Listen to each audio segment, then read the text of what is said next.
folks have. And they said it's not working. And they only have been in this for a decade. We have been in this for 45 years. And it's a UN agenda. The UN even created the schedules. We're Can on we the wake march. up? Stay with us. We'll be right back. Empires.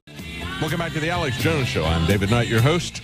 I want to go back and talk about what is really behind, I believe, the problems with the police. I think we're asking the cops to do too much. I think we're asking them to do the wrong things. I think we're asking them to do it in the wrong way. I think we need more local control, not federalized control, not militarized police. I think we need to take a look at privatization. If you want to call in and sound off on that, what you think the problem is between the Black Lives Matter, George Soros, AstroTurf movement that has risen up here, and I would say it's really the only Black Lives Matter is what they're telling everybody.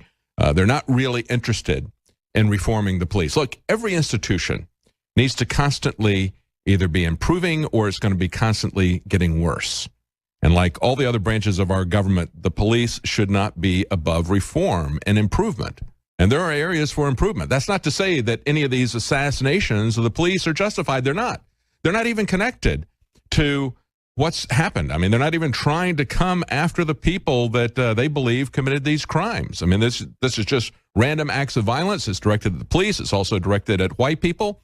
This is just nothing but racism and civil war that's being promoted by our president, by the Democratic Party, by Hillary Clinton, because that is the way they get power.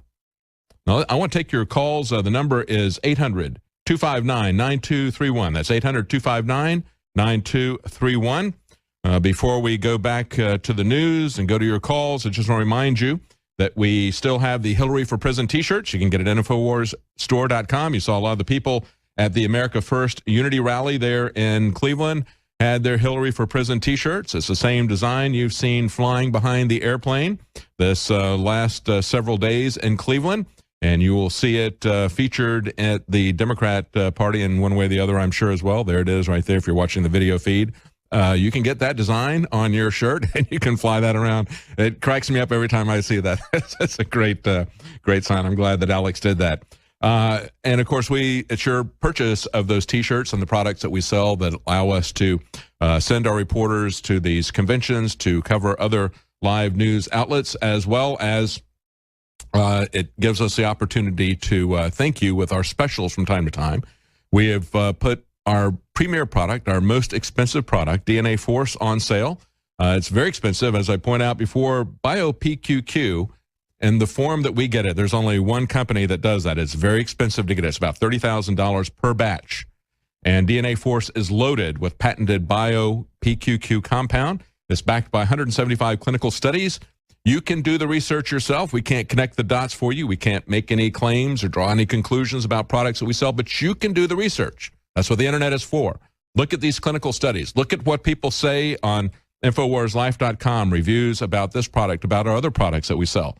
Decide for yourself if this is something that you need. It is very potent in antioxidant activity, many, many times more than you'll find in anything else, any source of vitamin C or anything else. And again, it is 25% off. It's one of our premier products. It is a huge savings at that price, and we thank you for supporting us. Your purchase of our products is what funds our operation. We don't look at charitable contributions from people. We don't get government funding. We don't take outside advertisers who can shut off our revenue stream. We sell directly to you the best products that we can find and produce. And before I go to your calls, I want to finish up on what's going on in Thailand, because I said before, the problem with what's going on in our police departments is that we don't have local control. We don't have enough accountability with the police, but we're also asking them to do the wrong things. I mean, why do we have a situation where the police in New York would choke to death a man who was selling individual cigarettes because it's a difference in the tax revenue that's there? Well, we've had situations. Look at New York as a very good example. We had Adrian Schoolcraft, who was a whistleblower cop, and he documented with a recording years of what he was being told, how they were giving him quotas, how they were telling him to harass people for minor violations so they could get money. They said when it was Halloween, they said, go out and arrest 3 people, bring them back, and then go out and get another 3. We'll work out what the charges will be at a later time. He got that on recording, okay? Adrian Schoolcraft. This is the same town that had the stop and frisk laws where they could just stop you walking down the street and frisk you for no apparent reason, just searching for some kind of a violation. And when you come at people like that, it creates a friction. And eventually it creates violence that's not necessary, as we saw with Eric Garner. People get tired of it and the things begin to escalate, and then many times it ends in death or unjustified brutality. I mean, take a look at the other laws that they have in New York City, for example. For example, barbers could not smoke in their own barbershop because they made that illegal. So you had some barbers who would say, all right, I'm going to take a break. I'm going to go stand outside my barbershop and smoke on the sidewalk. Then the police fined them heavy fines for loitering in front of their own store. So what are you going to do? I mean, they got you coming and going. And what Adrian Schoolcraft pointed out with these recordings was they were encouraged to do these minor non-crimes so they could generate revenue. Meanwhile, when it came to something like car theft or rape, and they were called to the scene, they would tell somebody, well, you really don't want to prosecute this person for rape because they're going to drag you through the coals. You really don't want to go through this whole process of trying to process this car theft because it's going to take so much of your time. It's just going to destroy your life. It's going to cost you your job. It's going to take time away from your business or whatever. So they would talk people out of prosecuting these things. They would say, well, yeah, it really wasn't a stolen car. I forgot. I loaned it to my cousin or whatever. They really did that. Why would they do that? They would do that so they would look good on the FBI crime statistics. But they wanted the money, so they would hassle people endlessly over the minor violations. And when the cops in New York City found out that Adrian Schoolcraft, who was the son of a cop, he and his dad were as honest as you'll find anybody. These are real cops, and they punished him at first by putting him on a beat where he had to walk a neighborhood. He said, that's what I want to do. That's real police work. See, that's the way the police ought to be used, as a peace officer, as security guards, instead of somebody who is enforcing policy and grabbing fines like glorified meter maids. That's an abuse of the police by the city government. And the police chiefs are not elected by the people, unlike the sheriffs, okay? Now, when they found out about this, they went to his apartment. And he had a recording device on him again. And they said, oh, so you think you're really smart recording all this stuff and everything? And they searched him, they took that off of him, and they took him away and put him in a mental institution. Put him in a mental institution. It committed him to a mental institution. His dad, who was a cop, knew that he was having problems, started looking for him, couldn't find him for several days, and he found him because he went to his apartment and found a second recorder that was up on the bookshelf. And they didn't know about that one. And so that had the entire conversation that they weren't able to delete and destroy. And it gave him an idea. He knew then, at least, he didn't know which one they'd taken him to, but they knew that they'd taken him to a mental institution to put him away, just like they tried to kill Frank Serpico when he exposed corruption in the New York Police Department. And it's not just New York. This is something that is coming out of the federal government, and it's really something that is coming out of the war on drugs, which came from the United Nations. The United Nations created the entire schedule of the war on drugs. Can't conservatives understand that? Conservatives who are such diehard supporters of the war on drugs, can't you understand that incarcerating people, killing people, hitting them over the head with a stick is not going to stop drug addiction?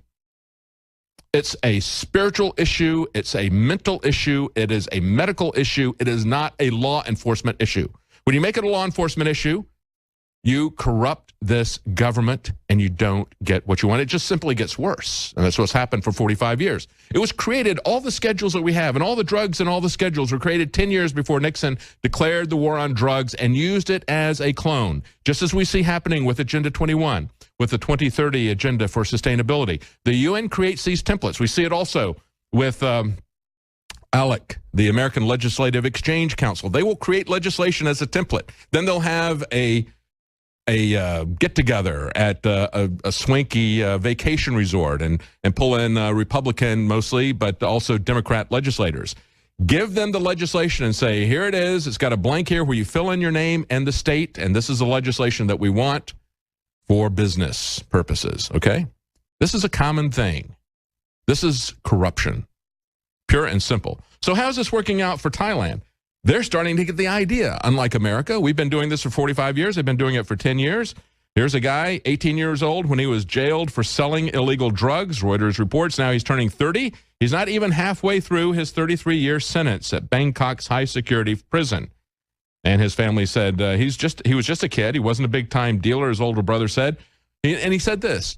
He said, we're also serving time, waiting for him to get out so he can help the family. See, it destroys the families as well.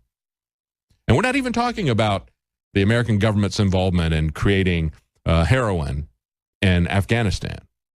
Afghanistan's production of heroin was down to a very small amount. It really had shrunk under the Taliban. Once we came in, started helping people to produce it, it has set new records every year.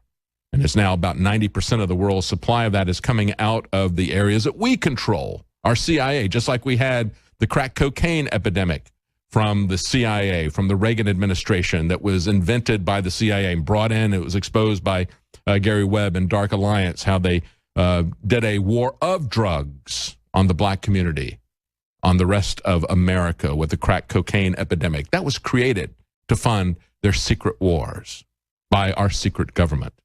But they go on. They say a decade after they've done this, the prison population is soaring. The difference is that they didn't go in and get some crony capitalists to agree to build all the prisons.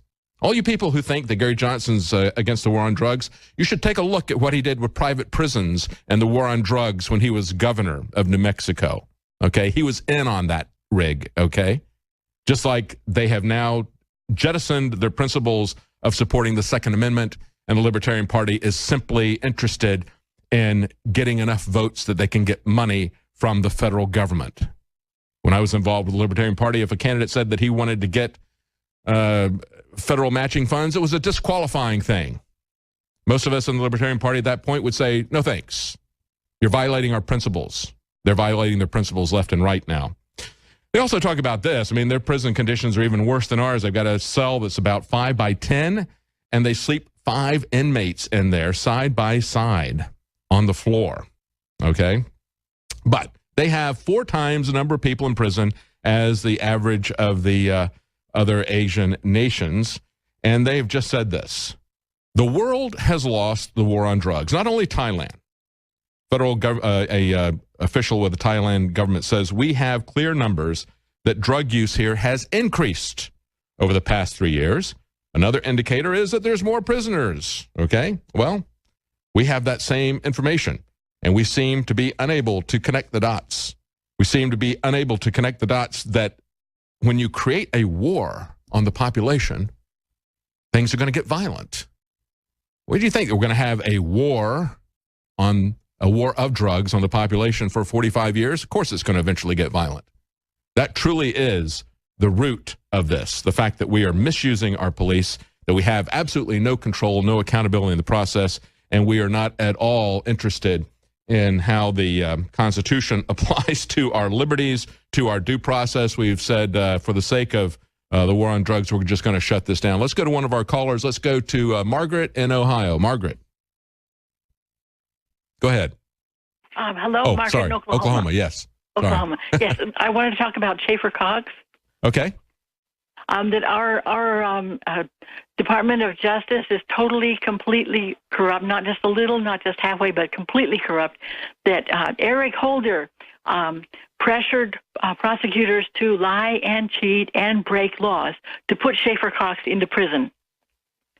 The FBI, he wrote for his speech, he wrote a speech. He made did a lecture in Montana that's called "The Solution to Reclaiming Liberty," and for that, and because hello. Yes, I'm listening. I'm not familiar with Schaefer Cox, so yeah, tell us about that story. He was in Alaska, and he did a lecture in Montana called "The Solution to Reclaiming Liberty," and the FBI didn't like that, and they didn't like that he was the leader of a 3,500-man militia in Fairbanks, Alaska, and so they tried to entrap him with a plot to kill police. Actually, they call them troopers in Alaska. But they tried to make a plot, and he kept saying no. And they have tapes of him saying no. But the prosecutors made up a myth that he had plotted to kill these police. And the kangaroo court was not allowed to